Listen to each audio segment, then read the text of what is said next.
স্বাগত ডিবিসি সংবাদে। আপনাদের সাথে আছি ইশরাত জাহান। 15 দিনের মধ্যে জুলাই ঘোষণাপত্র দেওয়ার দাবি জানিয়েছে বৈষম্য বিরোধী ছাত্ররা। বিকেলে কেন্দ্রীয় শহীদ মিনারে আয়োজিত মার্চ ফর ইউনিটি সমাবেশে এই ঘোষণা দেন তারা। ছাত্র সমন্বয়করা বলেন, জুলাই আগস্টের লড়াই এখনো চলমান, খুনিদের দোসররা এখনো বুক ফুলিয়ে চলছে, তাদের বিচার হতে হবে। তুমি কে আমি কে, বাংলাদেশ বাংলাদেশ, আবু সাইদ মুগ্ধ, শেষ হয়নি যুদ্ধ, দিল্লি না ঢাকা, ঢাকা ঢাকা, ক্ষমতা না জনতা, জনতা জনতা, এমন নানা স্লোগানে মিছিল নিয়ে কেন্দ্রীয় শহীদ মিনারে মার্চ ফর ইউনিটি কর্মসূচিতে জড়ো হন হাজারো মানুষ। বেলা ৩টার আগে আওয়ামী লীগ সরকারের বিভিন্ন দুর্নীতি নিয়ে একটি তথ্যচিত্র প্রদর্শন করে বৈষম্য বিরোধী ছাত্র আন্দোলন।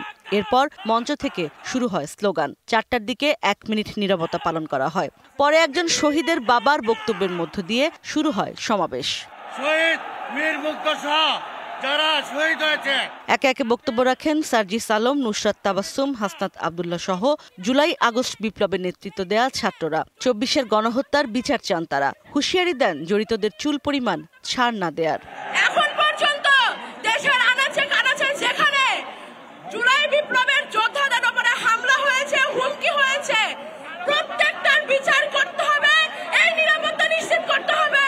যেই শব্দ দিয়ে এত মানুষ রক্ত দিয়েছে, এত মানুষ জীবন দিয়েছে, যে কেউ সেই সচিবালয়ে বসে হোক, পুলিশে বসে হোক, অন্য কোথাও বসে হোক, যদি সেই শব্দের সাথে স্পিরিটের সাথে বিন্দু মাত্র বিশ্বাসঘাতকতা করার চেষ্টা করে, তাকে সমূলে উৎপাদিত করতে হবে। জুলাই বিপ্লবের ঘোষণাপত্র দেওয়ার জন্য অন্তর্বর্তী সরকারকে সময় বেঁধে দেন ছাত্ররা। সরকারের এই সিদ্ধান্ত বৈষম্য বিরোধী ছাত্র আন্দোলনের এক অন্যতম বিজয়। আমরা সরকারের কাছে দাবি জানাতে চাই, জানুয়ারি মাসের 15 তারিখের মধ্যে জুলাইয়ের প্রবেশন ঘোষণা করতে হবে। এই 15 জানুয়ারি পর্যন্ত আপনারা জেলায় জেলায়, পাড়া মহল্লায় এই জুলাই ঘোষণাপত্রের পক্ষে আপনারা মানুষের কাছে যাবেন, মানুষের কথা শুনবেন, তারা কি বলতে চায় সেই কথাগুলোকে উঠিয়ে নিয়ে আসবেন। তারা বলেন, প্রয়োজনে আরেকটি বিপ্লব করে ফ্যাসিবাদের কবর রচনা করা হবে। আমাদের এই লড়াই, আমাদের এই সংগ্রাম আমাদের জারি থাকবে। ইশরাত জাহান উর্মি, ডিবিসি নিউজ, ঢাকা। কেন্দ্রীয় শহীদ মিনারের মার্চ ফর ইউনিটি অনুষ্ঠান নিয়ে আরও বিস্তারিত জানার চেষ্টা করব। আমাদের সাথে বার্তাকক্ষ থেকে যুক্ত হয়েছেন স্টাফ রিপোর্টার ইকবাল অনেক। ইকবাল, নিশ্চয় শুনতে পাচ্ছেন, জুলাই ঘোষণাপত্র নিয়ে সমন্বয়করা মার্চ ফর ইউনিটি অনুষ্ঠানে কথা বলেছেন, এ নিয়ে বিস্তারিত জানবো আপনার কাছ থেকে। আর যদি শহীদ মিনারে গণ অভ্যুত্থানে শহীদদের পরিবার ও আহতরা নিশ্চয়ই এসেছেন, তাদের সাথে নিশ্চয়ই আপনার কথা হয়েছে, তারা কি কি দাবি দাওয়া নিয়ে কথা বলেছেন?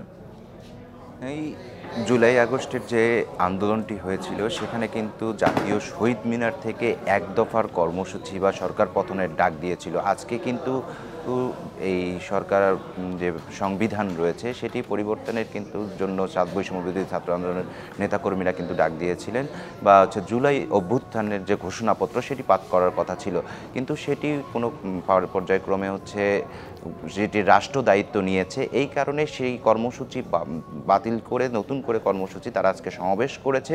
সেই সমাবেশে কিন্তু আগামী 15 দিনের মধ্যে, মানে যে 15ই জানুয়ারির মধ্যে জুলাই অভ্যুত্থানের যে ঘোষণাপত্র রয়েছে সেটি কিন্তু পাবলিশ করতে হবে রাষ্ট্রকে বা সরকারকে। তো এই বিষয়গুলো বলেছেন তারা। বেশ কিছু কিন্তু আরও দাবি তুলেছেন, যেন জুলাই গণ অভ্যুত্থানে যে হত্যার ঘটনা ঘটেছে সেগুলোর বিচার করতে হবে, যে আওয়ামী লীগ যে ফেসিবাদ সরকার ছিল তাদের দোসররা এখনও বিভিন্ন জায়গায় ঘুরে বেড়াচ্ছে, বা বিভিন্ন প্রশাসনের বিভিন্ন মহলে যারা কর্মরত আছে বা যারা দেশকে নিয়ে এখনও ষড়যন্ত্র করার চেষ্টা করছে, তাদেরকে বিচারের আওতায় নিয়ে আসতে হবে। দ্রব্যমূল্যের যে ঊর্ধ্বগতি সেটি কমিয়ে নিয়ে আসতে হবে। এগুলো সহ কিন্তু নানা দাবি তারা আজকে কিন্তু পেশ করেছেন। জুলাই আগস্টে যে শহীদ পরিবারগুলো রয়েছে, তাদের যে আত্মীয় স্বজন বা পরিবার পরিজন রয়েছে তারা এসেছেন, তারা কিন্তু এই জুলাই হত্যাকাণ্ডের যে অপরাধীরা রয়েছেন তারা এখনও বিভিন্ন স্থানে ঘুরে বেড়াচ্ছেন, তাদের কিন্তু বিচারের আওতায় নিয়ে আসার দাবি করেছেন। অনেকের নামে কিন্তু এখনও মামলা পর্যন্ত হয়নি, তাদের কিন্তু মামলা না থাকায় তারা কিন্তু হরহামেশাই ঘুরে বেড়াচ্ছে, তাদেরকেও আইনের আওতায় নিয়ে আসার দাবি তুলেছেন। আরেকটি বিষয়, যে সকাল থেকে যেহেতু তারা হচ্ছে মার্চ ফর ইউনিটি নামের যে সমাবেশের ঘোষণা দিয়েছিল, সেক্ষেত্রে হচ্ছে সারা বাংলাদেশ থেকে যে বৈষম্য বিরোধী ছাত্র আন্দোলনের যে নেতাকর্মীরা রয়েছেন, জাতীয় নাগরিক কমিটির নেতাকর্মীরা রয়েছেন, তারা কিন্তু সকাল থেকেই জাতীয় শহীদ মিনার এলাকায় সমবেত হতে শুরু করেন। এভাবে কিন্তু তারা রাজধানীর বিভিন্ন স্থানে বাস থেকে নামার পর তারা কিন্তু ছোট ছোট খণ্ড খণ্ড মিছিল নিয়ে জাতীয় শহীদ মিনারের দিকে সমবেত হন এবং তারা বিভিন্ন স্লোগান দিয়ে দিয়ে কিন্তু আসছেন। তারা কিন্তু স্বৈরাচার যে সরকার আছে তাদের বিচার, ফেসিবাদের পতন, যাতে এই তারা ফিরে না আসে সেটি কিন্তু খুব কঠোরভাবে পদক্ষেপ নেওয়ার জন্য তারা দাবি তুলেছেন। এবং যে আজকেও কিন্তু হচ্ছে যে গোপালগঞ্জে যে বৈষম্য বিরোধী ছাত্র আন্দোলনের এই সমাবেশে যোগ দেওয়ার জন্য আসার জন্য যে ছাত্রছাত্রীরা আসার চেষ্টা করেছিলেন তাদের উপর হামলা হয়েছে। বাগেরহাটেও হামলা হয়েছে আমরা যতদূর জানি, সেখানে 20 জন আহত হয়েছেন। এ ব্যাপারে আমি আসলে আপনার কাছে জানতে চাইছিলাম যে এই রকম আরও যেসব ঘটনাগুলো ঘটেছে সেগুলো নিয়ে তারা কি বলেছেন, বৈষম্য বিরোধী ছাত্র আন্দোলনে এখানে যারা এসছেন তারা কি বলেছেন? বেশ কিছুদিন ধরে আমরা দেখতে পাচ্ছি হচ্ছে বৈষম্য বিরোধী ছাত্র আন্দোলনের সঙ্গে যারা জড়িত ছিল বা বিভিন্ন মামলায় যারা সাক্ষী হিসেবে ছিলেন তারা কিন্তু নিরাপত্তাহীনতায় ভুগছেন এবং তারা কিন্তু আইনের আশ্রয় নিয়েছেন। প্রশাসনের পক্ষ থেকে তারা নিরাপত্তাহীনতায় ভুগছেন এইরকম দাবি করেছেন এবং তাদেরকে নিরাপত্তা দেওয়া হয়েছে। আজকে কিন্তু দেখা গিয়েছে বেশ কিছু এলাকায় কিন্তু এই বৈষম্য বিরোধী ছাত্র আন্দোলনের যে সমাবেশ ছিল সেখানে যোগ দিতে আসার সময় কিন্তু হামলা হয়েছে এবং এই সমাবেশ থেকে কিন্তু তারা দাবি তুলেছেন যে যারা হামলা করছে তাদেরকে আইনের আওতায় নিয়ে আসা হোক এবং কেন পুলিশ প্রশাসন যে তাদের নিরাপত্তা দিতে পারছে না, কিন্তু তারা এই দাবিটাও তুলেছেন যে তারা যেহেতু রাষ্ট্রের নাগরিক তাদের কেন নিরাপত্তা দিতে পারবে না, আর যারা নিরাপত্তা দিতে ব্যর্থ হয়েছে তাদেরকেও কিন্তু আইনের আওতায় আনার দাবি তুলেছেন। জি ইকবাল, আপনি তো সকাল থেকেই ছিলেন সেখানে, সমন্বয়করা যারা পৌঁছেছেন, আপনি 4:30 পর্যন্ত ওখানে ছিলেন, পৌঁছেছেন বা জুলাই আন্দোলনে অংশগ্রহণকারীরা যারা ছিলেন তারা জুলাই ঘোষণাপত্র নিয়ে আলাদাভাবে কিছু বলেছেন কিনা? তারা কিন্তু আলাদাভাবে কিছু বলেনি, কারণ যেহেতু অন্তর্বর্তী সরকারের প্রধান কিন্তু এটার দায়িত্ব নিয়েছেন যে বৈষম্য বিরোধী ছাত্র আন্দোলন, জাতীয় নাগরিক কমিটি এবং যতগুলো রাজনৈতিক দল রয়েছে তাদের সঙ্গে সমন্বয় করে একটি রূপরেখা বা ঘোষণাপত্র তৈরি করবে। সেক্ষেত্রে তারা কিন্তু গতকালই হচ্ছে সাধুবাদ জানিয়েছে এবং অন্তর্বর্তী সরকারকে হচ্ছে শুভেচ্ছা জানিয়েছেন যাতে তারা এই দ্রুত সময়ের মধ্যে, যেহেতু আজকে কিন্তু তারা কিন্তু 15 দিনের একটি সময় বেঁধে দিয়েছে এবং 15 দিন পর্যন্ত অপেক্ষা করবে। যদি 15 দিন অপেক্ষার না হয় সেক্ষেত্রে তারা আরো কঠোরভাবে এটির পদক্ষেপ নেবে এমনটি জানিয়েছেন। জি ধন্যবাদ ইকবাল। সচিবালয়ের আগুন পরিকল্পিত নয়, বৈদ্যুতিক শর্ট সার্কিট থেকে আগুনের সূত্রপাত বলে উঠে এসেছে সরকার গঠিত উচ্চ পর্যায়ের কমিটির প্রাথমিক তদন্তে। মঙ্গলবার সন্ধ্যায় প্রধান উপদেষ্টার কার্যালয়ে প্রতিবেদন জমা দেবার পর কমিটি সংশ্লিষ্টরা গণমাধ্যম কর্মীদের কাছে এই তথ্য তুলে ধরেন। কমিটির প্রধান স্বরাষ্ট্র মন্ত্রণালয়ের সিনিয়র সচিব জানান, কোনো একটি লুজ কানেকশনের কারণে এই ঘটনা ঘটেছে। তারপরও সন্দেহ এড়াতে কিছু আলামত বিদেশে পাঠানো হবে। আর ফায়ার সার্ভিসের মহাপরিচালক জানান, একাধিক গেট কেটে তাদের ভবনে প্রবেশ করতে হয়। অপরদিকে সেনাবাহিনীর বিশেষজ্ঞ বলছেন, পরিকল্পিতভাবে আগুন লাগানোর কোনো প্রমাণ এখনও মেলেনি। এদিকে বুয়েটের বিশেষজ্ঞ জানান, ভবনটি মেরামতযোগ্য।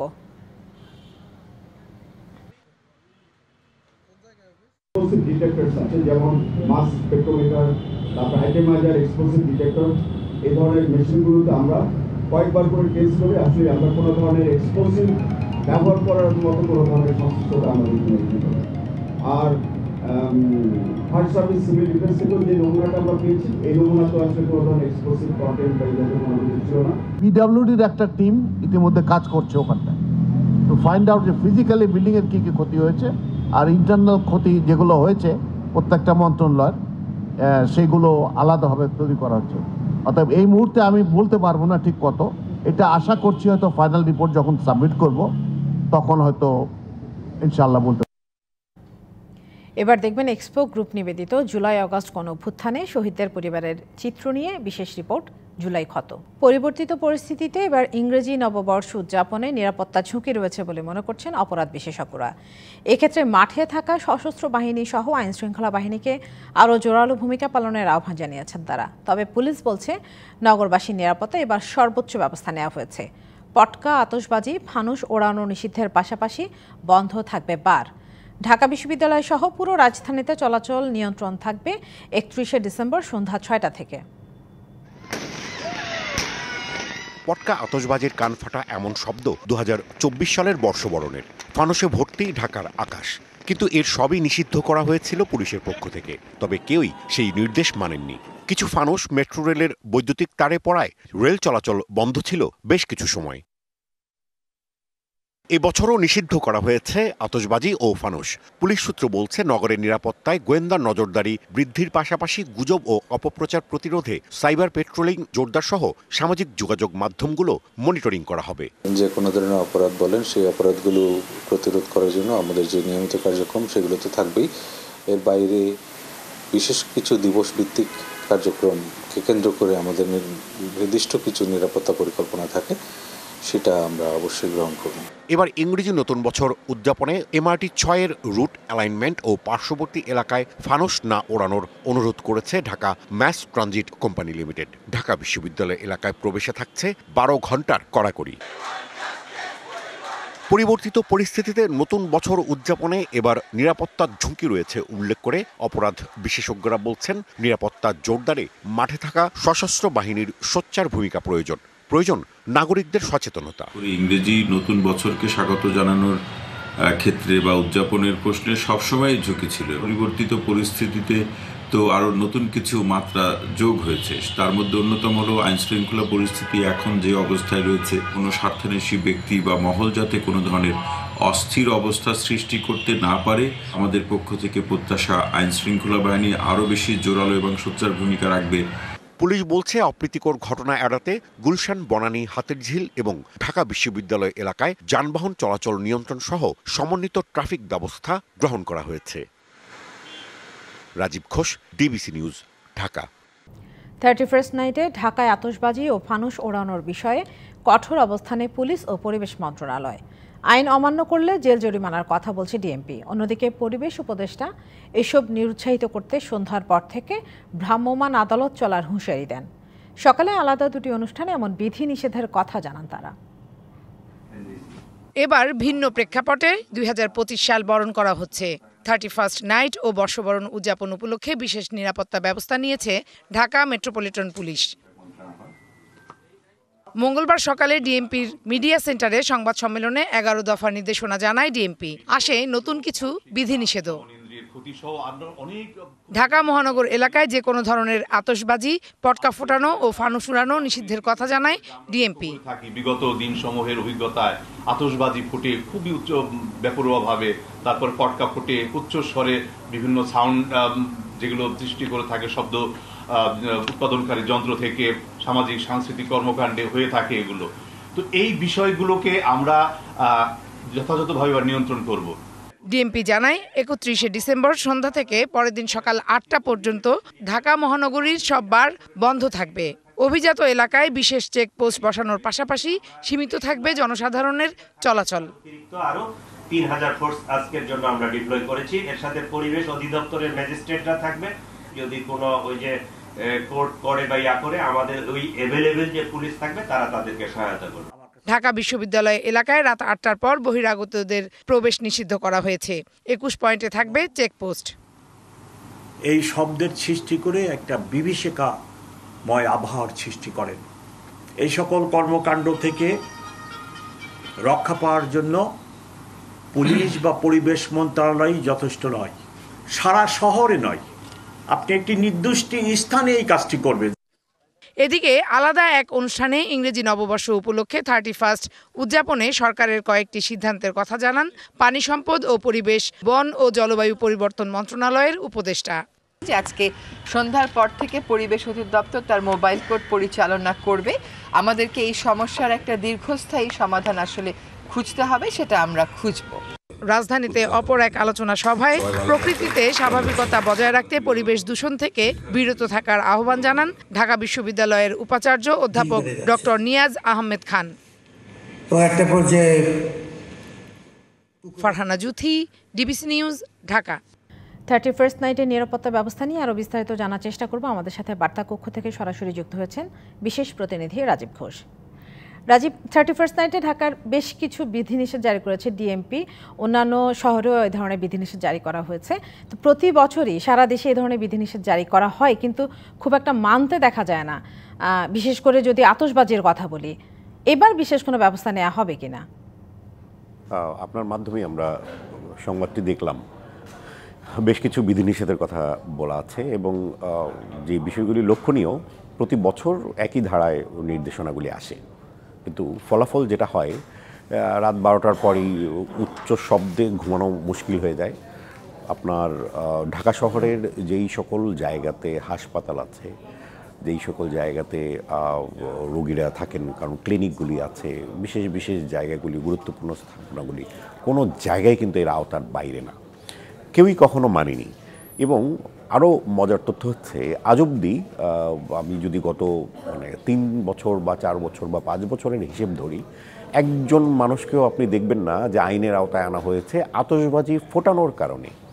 মানে রাত 1টা বা 12টা বাজার সাথে সাথে যেই উৎসবটা শুরু হয় আমাদের নগরীতে এবং নগরের বাইরে দেশ জুড়ে, সেই অপরাধ, এটা যে এক ধরনের অপরাধ, ডিএমপির বা পুলিশ প্রশাসনের যে নির্দেশনা, যে আদেশ, সেই আদেশ নাম অমান্য করার যে শাস্তি, সেই রকম কোনো উদাহরণ আমাদের চোখের সামনে নেই, যার ফলে এই অপরাধকে বারবার করতেই অনুপ্রাণিত করা হয়। এই ধরনের শাস্তি যদি যতদিন পর্যন্ত নিশ্চিত করা না হবে যে এই নির্দেশ অমান্য করলে জেল আছে, জরিমানা আছে, এরকম অন্ততপক্ষে কয়েকটা উদাহরণ আপনাকে জাতির সামনে দাঁড় করাতে হবে যে না, এটা অন্যায় করলে এটা শাস্তি, এটার শাস্তি পেতেই হবে, এর কোনো ব্যত্যয় ঘটবে না। তাহলে ভবিষ্যতে দিনকে দিন এটি কমে আসবে। আমি যখন স্টুডিও দর্শকদের সামনে কথা বলছি, তার কিছুক্ষণ আগে মহাখালী এলাকাতে খুব বিকট শব্দে আতশবাজি ফুটছিল। তার মানে ইতিমধ্যে নির্দেশনা অমান্য করার একটি প্রবণতা শুরু হয়েছে। এবং আমি এটুকু নিশ্চিত করে বলতে চাই যে এই কিছুক্ষণের মধ্যে আরও এইরকম ঘটনা দেখা যাবে পুরো শহর জুড়ে। ইশরাত। জি রাজীব, পরিবেশ উপদেষ্টাও বেশ কিছু সরকারি সিদ্ধান্তের কথা জানিয়েছেন, সেগুলো নিয়ে একটু আপনার কাছ থেকে শুনবো। আরেকটা প্রশ্ন, যে উৎসব পালনের জন্য আলাদা করে নির্দিষ্ট কোনো স্থান নির্ধারণ করে দেওয়া হয়েছে কিনা? না, আমি শেষ প্রশ্নের উত্তর দিয়ে শুরু করতে চাই যে এই উৎসবকে, এই বর্ষবরণের যে উৎসব, এটা ব্যক্তিগতভাবে বিভিন্নভাবে পালন করা হয়। রাষ্ট্রীয়ভাবে এই উৎসব পালন করার কোনো প্রথা আমাদের এখানে নেই, বাংলাদেশে নেই। এবং একই সাথে এই উৎসবকে একটি কর্নারে নিয়ে বা একটি নির্দিষ্ট জায়গায় গিয়ে উৎসব পালন করা হবে, এরকম কোনো নির্দেশনা আজ অবধি আমরা পাইনি। দ্বিতীয় প্রশ্ন, সেটা হচ্ছে এবারই প্রথম আমরা দেখেছি যে পরিবেশ অধিদপ্তরের বেশ আলোচিত ভূমিকা, বিশেষ করে মাননীয় উপদেষ্টা আজকে সকালেই বলেছেন যে মোবাইল কোর্ট পরিচালনা করা হবে। এবং এইটার পিছনে বেশ কিছু কারণ আমি বলে রাখি। এর আগের বছর এই ফানুসের আগুনে মেট্রো রেল চলাচল পরের দিন বন্ধ হয়ে যায়। মানে প্রথম কথা হচ্ছে যে আমাদের খুবই নিম্নমানের এই সামগ্রীগুলি বিক্রি করা হয় এবং পুলিশের চোখের সামনেই বিক্রি হয়। পুরান ঢাকাতে অহরহ বিক্রি হচ্ছে, হয়তো দু একটা অভিযান চালিয়ে গ্রেপ্তার করা হচ্ছে, কিন্তু সেটা খুবই অপ্রতুল। এই ঘটনাগুলি যেন না ঘটে তার জন্য একটি পদক্ষেপ যিনি পরিবেশ অধিদপ্তর থেকে নেওয়া হয়েছে, এটা খুবই সাধুবাদযোগ্য। আরেকটি বিষয়, যে পটকার আতশবাজির যে শব্দ, সেই বিষয়গুলি তো আমাদের জনসাধারণের মাথায় রাখা উচিত যে কিছু পশু প্রাণী রয়েছে, রাস্তার কুকুর বলেন, আপনার পাখি বলেন, এর আগের বছরও অনেক পাখি মারা গেছে। এই বিষয়গুলি নিয়ে এবার নতুন সংযোজন হয়েছে, রাতে মাঠে থাকবে পরিবেশ অধিদপ্তরের ভ্রাম্যমাণ টিম। কিছুটা পরিবর্তন হয়তো দেখা যেতে পারে, তবে সেটা সময় বলে দেবে। আগামীকালকে বোঝা যাবে আসলেই এই প্রবণতা বন্ধ হয়েছে নাকি হয়নি। তবে সবচেয়ে বেশি যেই জরুরি, যেই বিষয়টিতে র্যাব এবং পুলিশ জোর দিয়েছে, সেটা হচ্ছে নির্দেশনার পাশাপাশি আমরা যারা নাগরিক আছি, নাগরিকদের সচেতনতা খুব বেশি জরুরি এই পটকা, আতশবাজি এবং ফানুস উড়ানোর ক্ষেত্রে। ইশরাত। রাজীব, যে নির্দেশনাগুলো দেওয়া হয়েছে সেগুলো অবশ্যই সাধুবাদের যোগ্য, কিন্তু একটা প্রশ্ন, যে এই কঠোর সিদ্ধান্তে উৎসবের আনন্দ ব্যাহত হবে কিনা? আমার কাছে মনে হয় না, কারণ এই উৎসব তো আমি আগেই বললাম রাষ্ট্রীয়ভাবে এটা আমাদের কোনো আচার নয়, এটা ব্যক্তিগতভাবে, বিশেষ করে প্রাইভেট রেস্টুরেন্ট যেগুলো আছে, 5 তারকা যেই রেস্টুরেন্টগুলো আছে, আপনি জানেন যে বাংলাদেশের ডিপ্লোমেট এরিয়া আছে, বিভিন্ন দেশের মানুষেরা এটা উদযাপন করে। এই উদযাপনকে আপনি বাধাগ্রস্ত করা কিন্তু না, এই উদযাপনকে সীমিত করে যেন অপরের ক্ষতি না হয়, সেই জায়গাটাতে প্রশাসন কিন্তু ঠিক আছে। উৎসব করতে আপনাকে বাধা দেওয়া হচ্ছে না, কিন্তু সেটা যেন অপরের ক্ষতির কোনো কারণ না হয়, পশু পাখির যেন ক্ষতি না হয়, হাসপাতালের রোগীদের যেন ক্ষতি না হয়, সেই বিষয়গুলোর দিকে দৃষ্টি দিয়ে উৎসব পালন করার জন্য বলা হচ্ছে। ধন্যবাদ রাজীব ঘোষ। এবার জানাবো মেরিল পেট্রোলিয়াম জেলের সৌজন্যে শীতের গল্প। ঘন কুয়াশার চাদরে ঢাকা পড়েছে উত্তরের জেলাগুলো। সোমবার রাত থেকেই ঘন কুয়াশায় ছেয়ে যায় ওই অঞ্চলের সড়ক মহাসড়ক। পঞ্চগড়ে বৃষ্টির মতো কুয়াশা ঝরতে থাকে। ঘন কুয়াশায় মহাসড়কগুলোতে হেডলাইট জ্বালিয়ে চলাচল করতে হয় যানবাহনগুলোকে। হিমালয় থেকে আসা কনকনে হিমেল হাওয়া শীতের তীব্রতা বাড়িয়ে দিয়েছে। এদিকে ভোর থেকে সকাল 8:30 পর্যন্ত সূর্যের দেখা না মেলায় তীব্র শীত অনুভূত হচ্ছে। জেলায় আজ সর্বনিম্ন তাপমাত্রা রেকর্ড করা হয়েছে 10.9 ডিগ্রি সেলসিয়াস।